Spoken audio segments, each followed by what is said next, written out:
What's up, guys? We got a question from Jordan Patricio.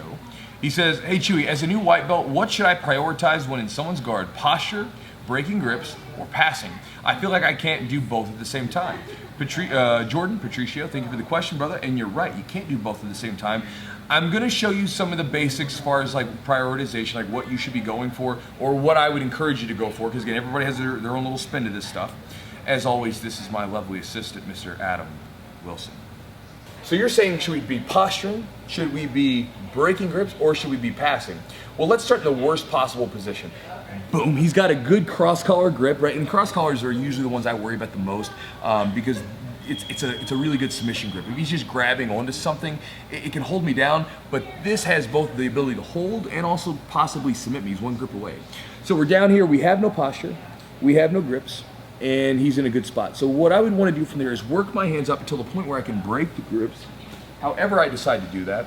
And now once I have good posture and I'm in the spot, I want to dominate grips. You didn't mention that, but that's one thing that I would tell you is you want to start dominating the grips from the position, not simply just breaking the grips. Because if I break the grips like this, let's say he gets a collar grip, boom, I break the grip off, he grips again. So I'm going to break, boom, pin that arm. And a lot of times what you'll find is that most people are right-handed or left-handed, right? They have to be one or the other, right? It doesn't make sense. It's definitely one or the other. It's definitely one or the other. So what you can do is you can start to get a read. So if Adam's going, and I notice that he's always grabbing with his right hand, and I know he's probably dominant on this right side, okay? So when I break that grip, I want to dominate that hand. I don't want him to have it back because, if, for instance, if Adam has a really good cross-collar choke, if he goes in for the grip there, he needs this hand to start, all right, so boom, break the grip, pin it down to his body. And then I can begin to do a stand-up guard break. Okay, boom, boom, boom, break it in. Once the guard's open, now we pass. So, coming back to it, we'll go in here in just a second.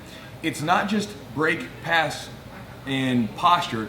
It's posture, break grips, and dominate grips. Control them. Don't let someone have the grips. And again, every position's a little bit different, but you have to depend on the person. You have to find the grips that they're looking for and dominate those grips. Don't let them have them.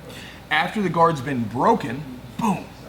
Now we can go to pass, okay? You can't go to it before then, because if I'm worried about passing right now, but I haven't broken the guard, then I can't do anything. If I try to pass the guard, let's say I break the guard open, let's say if I try to pass the guard, but I'm not dominating grips, well then boom, he's gonna grab whatever he wants to.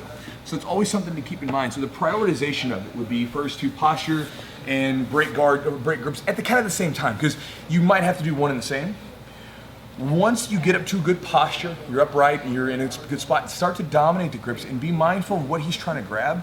And this way you can dominate those grips, because again, if they can't get the grips that they want, then they can't do the move that they want. And that's going to be different. I don't want to get into exact specifics, because everything's going to be a little bit different depending on if they want to armbar or choke, or maybe they want a triangle. All the grips are going to be different. You have to be mindful of what they're doing. Dominate the grips.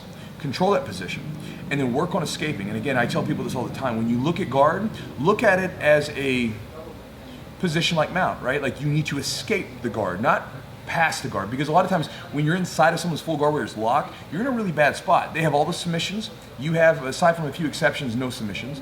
And so once that guard's open, that's when you go to work, okay? And so you're doing everything you can, staying nice and tight, being very cautious and smart so that you can break the guard open, and once that guard's open, that's when you go to work. So that would be the prioritization. Break guards, posture, dominate grips, break the guard open, and then we pass. So guys, I'm finished. Adam? Adam.